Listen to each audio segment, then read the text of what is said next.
Olá meus irmãos, a paz do Senhor, bem-vindo ao canal A Bíblia Responde Oficial.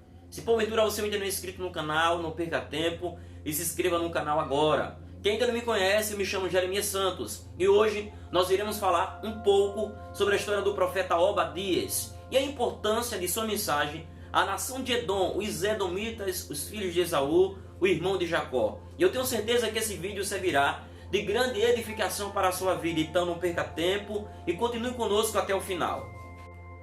O livro do profeta Obadias ele foi escrito aproximadamente por volta do ano 840 a.C.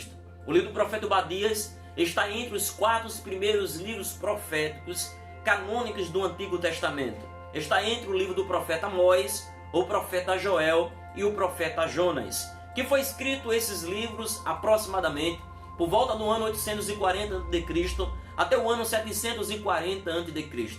O profeta Obadias ele tem uma mensagem para a nação de Edom no dia da calamidade que os inimigos de Israel invadiram a cidade de Jerusalém e destruíram a cidade completamente.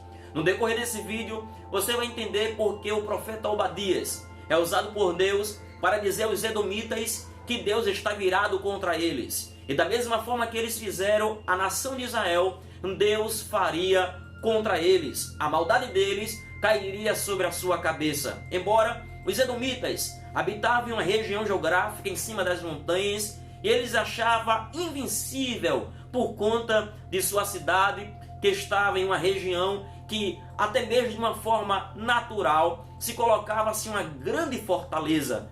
E Deus ele compara os edomitas, aonde ele morava, com os ninhos das águias que ficavam nas alturas. Então, por conta de sua segurança natural, de sua fortaleza, de sua cidade, ele achava que ninguém ou nenhum exército poderia lhe vencer. E Deus está dizendo para eles que embora a sua cidade esteja colocada em uma região tão alta, semelhante ao ninho das águias, mas Deus derrubaria a sua cidade completamente.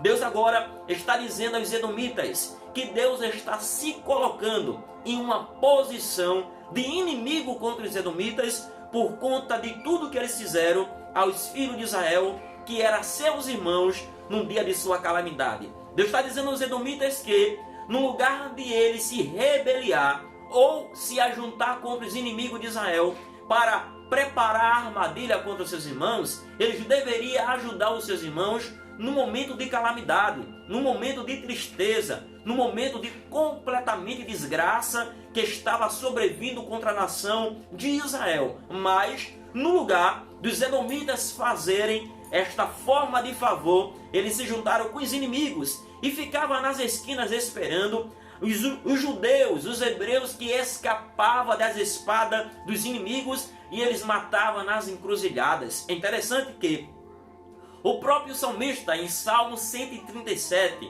versículo de número 7, quando ele fala sobre o exílio babilônico, ele diz que os edomitas, no dia da grande calamidade que sobreveio à nação de Israel, ele esperava as pessoas nas esquinas e matava também a fio de espada. Ele pegava as crianças de colo dos hebreus, que eram seus irmãos, e lançava sobre eles, sobre a parede. Aí o salmista diz: ó Senhor, lembra dos edomitas no dia de Jerusalém, porque eles diziam: arrazoaia, arrazoaia, até os vossos alicerces. Esses edomitas, no lugar de ajudar, de amparar os seus irmãos de Israel, eles fizeram completamente ao contrário. Então Deus, ele usa o profeta Obadias por volta do ano 840 a.C. aproximadamente, porque quando se trata de data cronológica não é exata, porque no seu livro não está relacionado nomes de reis,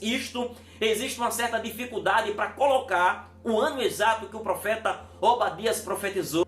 Como não existe uma comprovação exata sobre a data cronológica que o profeta Obadias começou a profetizar, eu acredito no cunho de sua mensagem que ele começou a profetizar no tempo que os babilônicos invadiram Jerusalém. Mas se essa minha visão esteja correta, apenas uma tese minha esteja correta, Obadias não profetiza por volta do ano 840 a.C., mas profetiza por volta do ano 605 a.C., onde iniciou-se o cativeiro babilônico, onde aconteceu por cerca de 3 etapas. Iniciou por volta do ano 605 a.C., voltou a acontecer no ano 597 a.C. e teve a sua consumação no ano 586 a.C. Mas se essa visão esteja correta, aonde comprova o texto que eu li para vocês, lá em Salmo 137, versículo de número 7, aonde o salmista ele faz a menção sobre a situação dos edomitas no dia de Jerusalém, aonde ele pedia para que os inimigos arrasassem completamente a cidade de Jerusalém até os seus alicerces. Para nós entender que Deus ele tinha todos os motivos para punir a nação de Edom e usar Obadias com o cunho de uma mensagem muito pesada de advertência contra os edomitas e de juízo, precisamos lembrar sobre a história de Israel com os edomitas. Desde a época que Israel sai da terra do Egito, onde passou cerca de 400 anos de escravidão, e depois que Israel ele sai do Egito, no capítulo de número 19 do livro do Êxodo, Israel chega no deserto dos Sinais e passa lá em acampamento cerca de 12 meses no deserto dos Sinais. Ele só desmonta o acampamento no capítulo de número 10 do livro de Números, depois que Deus pede para Moisés fazer 2 trombetas de pratas batidas. Israel, ele no seu percurso, ele chega na região de Cardes e Moisés pede para que o rei de Edom lhe desse permissão de simplesmente Israel passar na região dos edomitas, na cidade real, e Moisés tinha lhe prometido que ele não se desviaria nem para a direita nem para a esquerda. E se porventura os seus animais ou alguém tomasse qualquer tipo de coisa na região de Edom, Moisés pagaria o valor devido. Se eles bebessem algum tipo de água, os animais comessem qualquer tipo de vegetação, Moisés, Israel, pagaria por tudo aquilo. Embora Moisés, lembrando ao rei de Edom que ele tinha um grau de parentesco, ele era irmãos por conta de Esaú e Jacó, mas os edomitas não deram razão e muito menos liberação para que Israel passasse pela sua região, a tal ponto que o rei de Edom preparou todos os homens de guerra e foram contra Israel armado. Então Israel se desvia. Então Deus, ele percebe que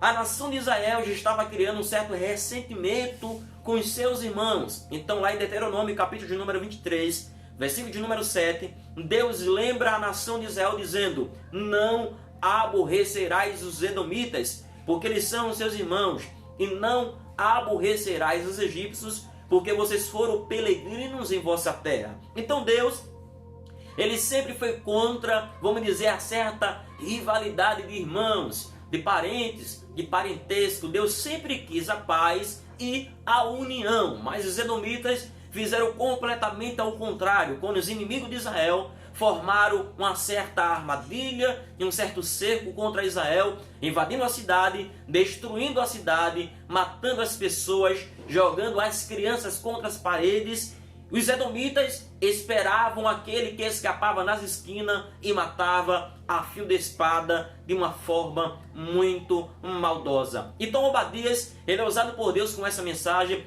dizendo aos edomitas que da mesma forma que eles fizeram a nação de Israel, Deus faria também com eles. Eu quero deixar essa mensagem também para você, que você precisa cuidar dos seus irmãos, daqueles que oram pela tua vida, porque eles precisam de sua ajuda. No lugar de você tentar matar, de você tentar caluniar, de você fazer qualquer coisa que venha, vamos dizer, prejudicar a vida, a imagem ou o caráter do seu irmão, você precisa ajudar o seu companheiro, precisa ajudar o seu próximo, porque você precisa lembrar que ele também vai morar no céu junto com você. Então, se você não está preparado para viver tempos momentâneos aqui na terra com seu irmão, você não estará preparado para passar a eternidade junto com ele. Então que Cristo coloque essa palavra no teu coração. Guarda essa palavra do profeta Obadias, porque se você fizer qualquer coisa ao contrário daquilo que eu tenho falado para você, a mensagem de Obadias também